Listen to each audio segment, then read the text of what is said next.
Good morning everyone. Yung tuta namin may sakit. 4 months na po siya. Nagka-parvovirus.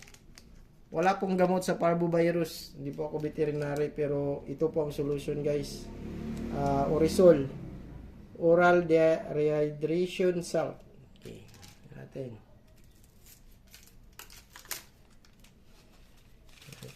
Oral rehydration. Ang parvo po guys ay nilalagnat po ang inyong aso at nagtatai, nagdadayarya.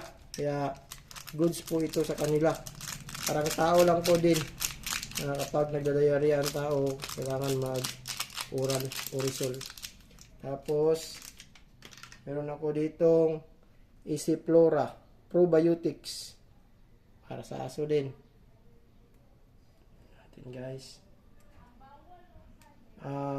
Ito ang tubig niya ngayon kasi hindi siya kumakain.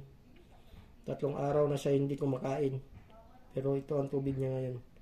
Versiflora plus probiotics. Luya. Tapos guys, lagyan natin ng luya.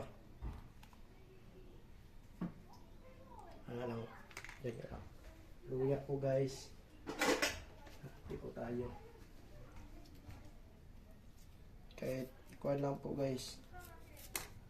Pang inflammatory.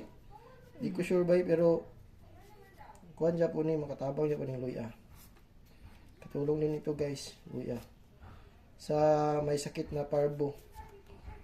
Kasi namatay ang tuta natin, ang aso natin kasi naubusan sila ng tubig sa katawan. Kaya kailangan nila magkaroon ng tubig. Pataasin ang immune system. Ang pagpataas ng immune system guys, kailangan vitamins lang yan sa aso. Ito, solution lang po ito guys. Wala pong gamot ang parvovirus. Ito, tingin ko na. Ito. Igan ini. Ito, hatiin ko na. Hinahati ko ng luya guys. Ito.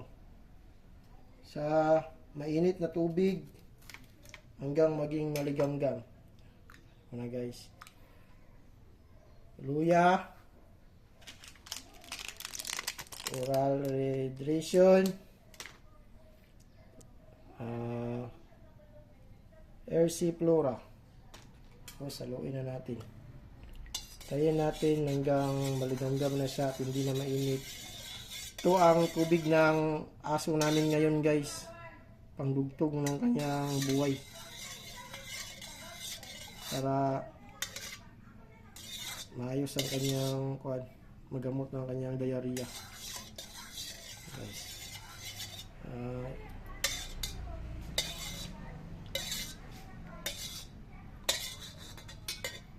Ito lang nalalaman ko guys. Sana nakatulong ako kahit konti. Salamat.